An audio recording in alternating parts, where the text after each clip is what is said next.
Quite simple. You tax the rich. That's how you pay for it. The strange thing is, at our AGM, the Mana AGM, we got 2 guest speakers came in. On the first day, Mr. Kim.com, and on the second day, the guy who owns the Phoenix Football Club and hates cats, he's a multi-millionaire, Mr. Gareth Morgan. They came to Mana because they know too that you can't squeeze any more money out of the poor. At some point or another, if you wanted to change this nation, you've got to tax those who've actually got money to tax. And the poor people have it. Although that hasn't stopped this government from trying. Paula Bennett honours Paula Rebstock for taking out $1.4 billion from the welfare budget in the last 12 months. So even though they can't tax us anymore, they still find ways to take money from the poor and give it to the rich. In tax cuts, in corporate bailouts, in America's Cup bullshit races, I don't know where the next one's going to be. It sure ain't going to be here after we lost the last one. But somebody has to stand up and make that difference. That's why I'm really proud of Mana. Because Mana is a collection of people that I have great respect for.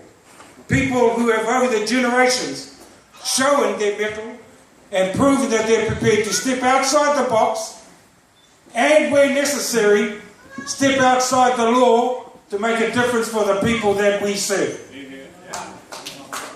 Mana is not a party built on compromise.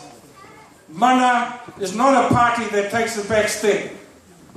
For God's sake, I was blown away when I found out that after I got arrested over in GI in support of the housing action there, that no other MP had been arrested for any political action since the 1951 waterfront lockout.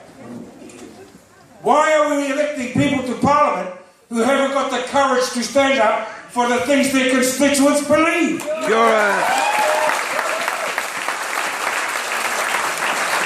The only people you should put into Parliament are those who represent the things in your heart and in your mind.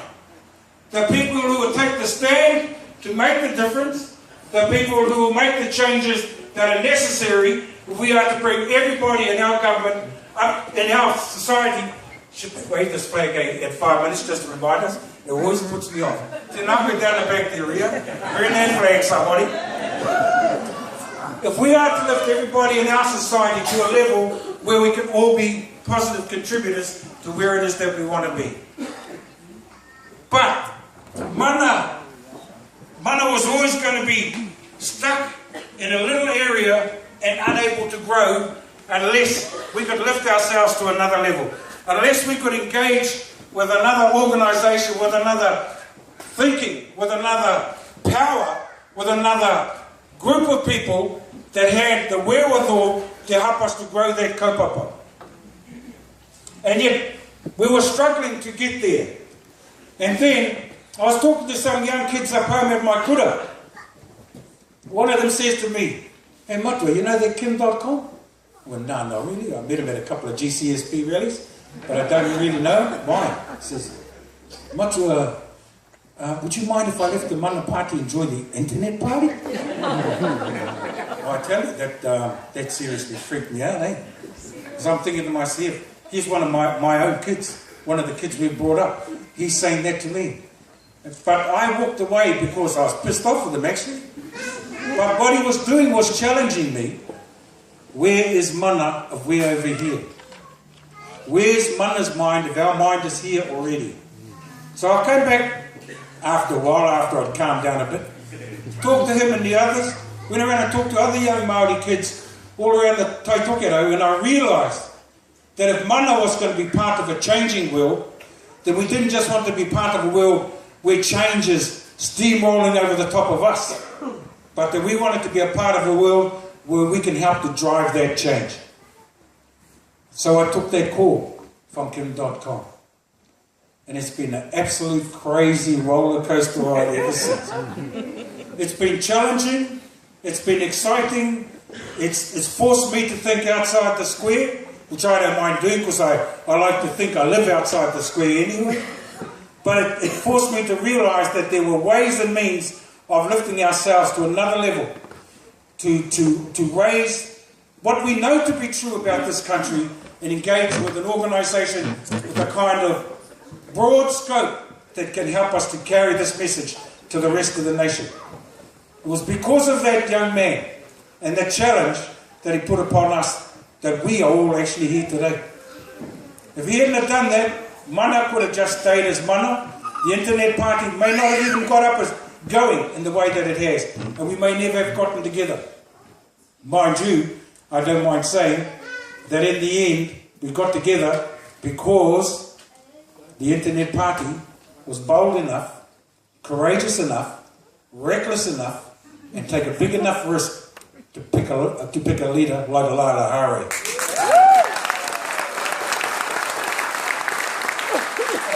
And I don't mind admitting to all of you out there that I knew absolutely in my heart that Mana's credibility would go through the roof.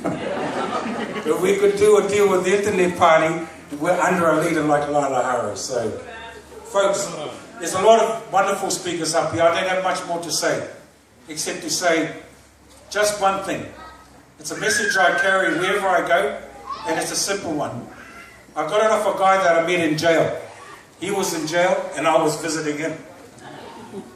He said to me, "Happy are those who dream dreams and are prepared to pay the price to make those dreams come true."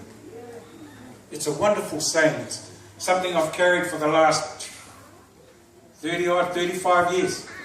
Happy are those who dream dreams and are prepared to pay the price to make those dreams come true.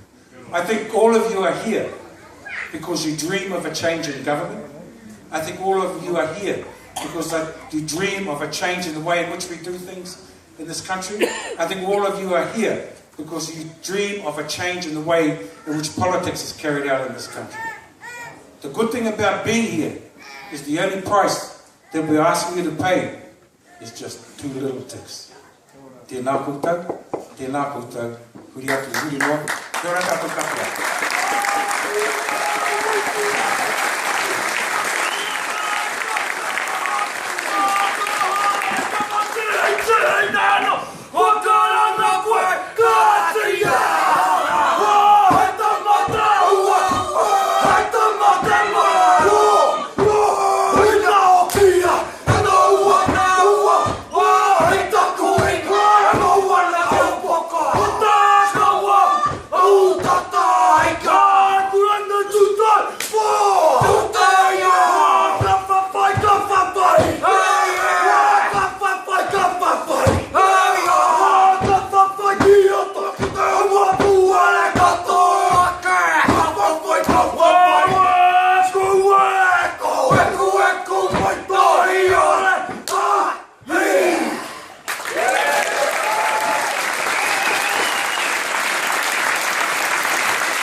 Just imagine what the young people would yell at you if you said something they didn't agree with.